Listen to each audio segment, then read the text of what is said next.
There is a sea between Italy and Africa, and right in the middle of that sea are some small islands known to the world as Malta. Now, if you look from the outside, it is a beautiful tourist spot. But if you go deep underground in this place, your soul will tremble. Because beneath this tiny place, a whole world is hidden. 30 feet below the ground, there are rooms cut from stone, and doors, pathways, and 7,000 human bones scattered around. But the scariest part is that among these bones, 12 such skulls were found that left scientists completely baffled, because these skulls are elongated, stretched backward so much as if they belonged to another species. And you know that line every human has on their head, the sagittal suture? These skulls don't have that line at all, meaning they were born this way, and this is simply not possible in any human. And up on the surface, massive 50-ton stone temples are standing, built in an era when humans had neither the wheel nor iron tools. So how were they lifted? How were they placed? The people of Malta say that all of this was done by a 25-foot-tall giantess named Sansuna. But the most dangerous thing is that in 1940, 30 children and their teacher went underground here and never came back.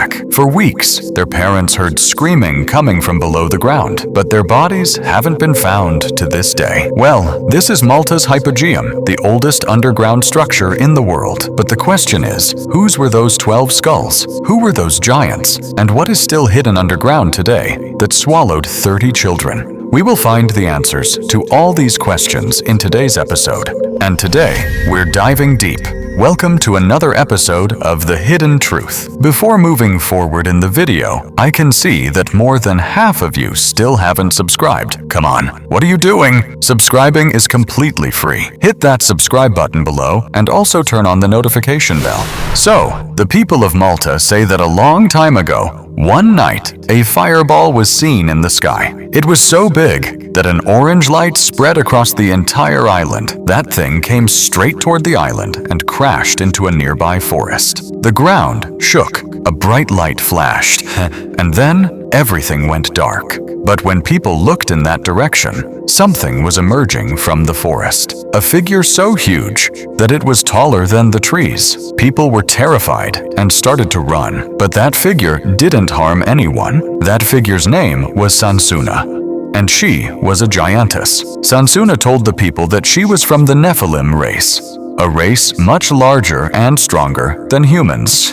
She said she would protect the people of this island, and then she did something that was simply impossible for any human. Those heavy 20-ton stones scattered across the island. Sansuna would pick them up with one hand. She slowly placed them one on top of the other, and by doing this, she built more than 30 stone temples across the entire island. The largest temple is on Gozo Island, named Giantess. In the Maltese language, this means giant, and this temple is still standing today. But there is another very important part to Sansuna's story. It's said that Sansuna would carry a stone in one hand and her child in the other. This child was half giant and half human. According to legend, the giantess constructed monumental temples for the people. Now, remember this detail, because it will be very important later. Right now, you might be thinking this is just a simple story, but in 1530, something happened that forced people to think otherwise. At that time, the governor of Malta was Giovanni Francesco Abela. He noticed that the massive temples on the island were all buried in the dirt. He brought in workers and started digging. When the temples emerged, Abela was shocked. Such massive stones, such perfect fittings. This was not something ancient farmers could do. Then one day, a worker found something in the crack of a stone. He pulled it out and gave it to Abela. It was a human leg bone, the largest bone, the femur. But this femur was twice as large as a normal human's femur. Now, if a human's leg bone is that big, that person's height would be around 10 feet. Abela's hands started to shake. He ordered more excavations across the whole island, and by 1647, so many massive bones were found that he wrote an entire book. He claimed these temples were built by giants. But later, When scientists checked, they found out that those bones belonged to elephants. So absolutely no proof of giants was found above ground. In the year 1902, the British Navy was expanding its base in Malta. Workers were digging in a certain area. After digging a few feet down, the ground suddenly caved in and a large, dark room opened up below. The director of the Malta Museum, Sir Temi Zamet, was called in. When Zamet went down, he couldn't believe his eyes. There was an entire world down there. Stone walls, narrow doorways, floors, just like the temples up above. But all of this was underground, and this was just the first level. Below this was another level, and below that, another. Zamet named this place the Hypogeum. Now, in Greek, tamam betusi, this means underground. And when Zamet's team went inside, every wall, every carving, every painting showed one specific thing: a massive female figure. The same figure that had been in Maltese legends for thousands of years, the figure of Sansuna. But the real trouble for Zamet started right here. Human bones began turning up in several parts of the Hypogeum. Zamet extracted about 7,000 bones in total, belonging to 120 different people. Now, all of these were normal human bones. Up to this point, everything was fine. But then, they got their hands on 12 skulls that left Zamet completely clueless. These skulls were elongated, stretched very far backward. A normal human head doesn't look like this. Now, in many ancient cultures around the world, there was a practice of binding boards to a baby's head to change the shape of the skull. So at first, they thought maybe the same thing happened here. But when scientists thoroughly examined these skulls, the results showed no. This wasn't caused by boards or binding. This was natural, meaning these people were born this way. And then another detail emerged that was even stranger. Every human has a line on their head, a seam. It's called the sagittal suture. This forms during childhood, when the two plates of the skull slowly fuse together. This happens in every human. There are no exceptions. But in these 12 skulls, this line simply didn't exist. The head was made of one solid bone. This isn't possible in any human. So whose skulls were they? Now remember what was said about Sansuna having a child who was half giant and half human. If a child of a giant and a human were born, their head wouldn't look like a normal human's. Maybe it would be elongated. Maybe it wouldn't have that line. Maybe it would look exactly like what Zamet found in the Hypogeum. This is a theory. It's not proven. But in the 1920s, National Geographic magazine reported that the earliest inhabitants of Malta belonged to a different race with elongated heads. And after this report, these skulls were hidden from the public for decades. Nobody was shown them. Nobody was allowed to study them. They were only put on display just a few years ago. But why were they hidden in the first place? That answer has never been found. Now comes the most terrifying part of this whole story.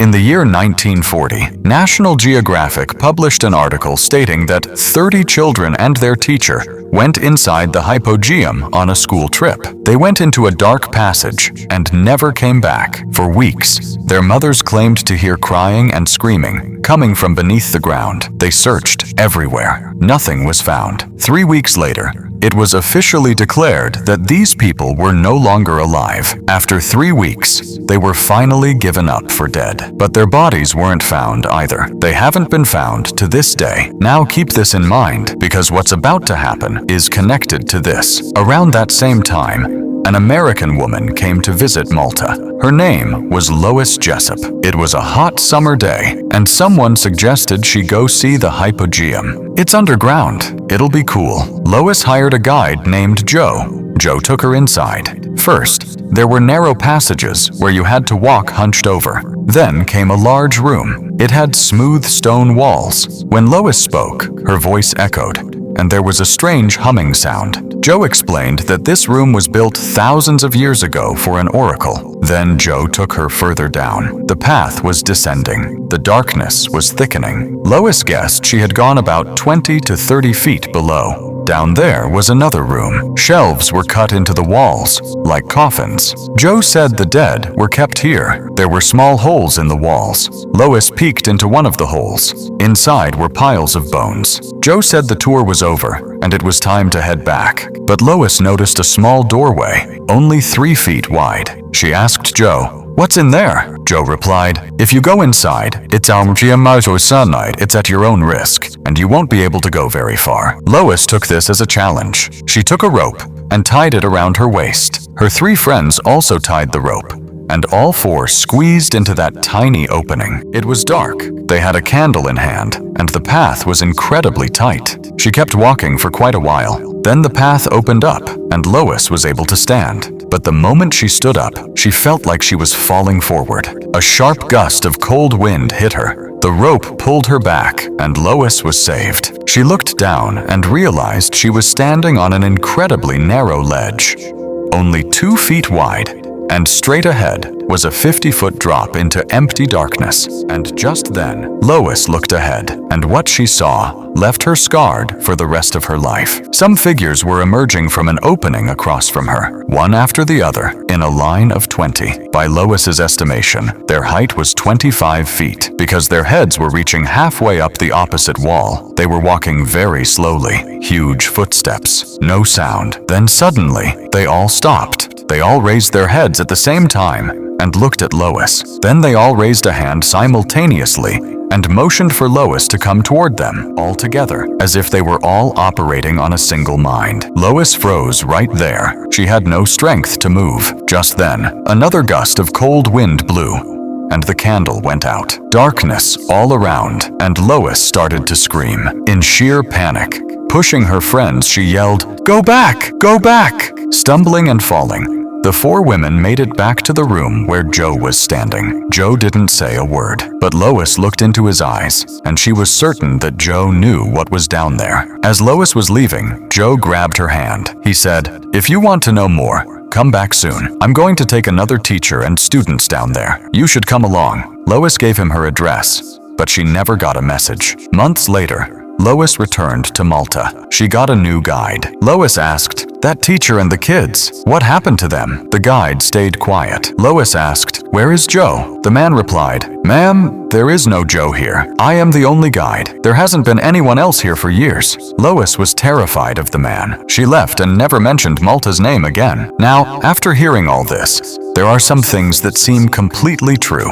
and others that have no proof. Malta's temples are real. They are still standing today. Carbon dating proves they are at least 5,000 years old. This is a fact. The Manajra temple's alignment with the sun is also real. If it was built in 10,200 BC, it's a perfect match. But there is no direct proof of this, so it remains a theory. Abella's giant bones belonged to elephants, so there's zero proof of giants above ground. The Hypogeum is absolutely real, and people still go inside today. Those elongated skulls are also real, and they are still being studied. Some show marks of board binding, but others are naturally elongated and actually lack that line, something science hasn't been able to figure out to this day. As for the disappearance of the 30 children, there is no official record of this whatsoever. Beneath St. Paul's Church in Malta, there is a painting that depicts the story of children going inside and disappearing. This was likely just a warning meant to scare kids so they wouldn't go wandering inside. Lois Jessup was a real person,